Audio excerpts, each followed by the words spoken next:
بے روزگاری بھی کیا چیز ہے، انسان اپنا پیٹ بھرنے کے لیے کیا کیا جتن کرتا ہے۔ روس کے اندر ایک نوجوان جس کو نوکری نہیں ملتی تھی، کوئی کھانے کو نہیں دیتا تھا، اس نے سوچا کہ میں کیا کروں۔ آخر اس نے ایک ترکیب سوچی اور اس نے ایک جگہ جا کر بم کی افواہ پھیلا دی کہ یہاں پر بم رکھا ہے، لیکن جب وہاں پر سے بم نہ ملا تو لوگوں نے اسے پکڑ کر پولیس کے حوالے کر دیا۔ اس کو عدالت میں پیش کیا گیا اور عدالت نے اسے 3 سال کے لیے جیل بھجوا دیا۔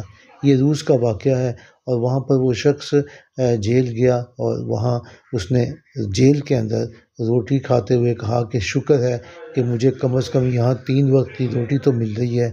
میں باہر تھا، محنت کرنے کی کوشش کرتا تھا، کوئی نوکری نہیں دیتا تھا اور نہ کھانے کو دیتا تھا۔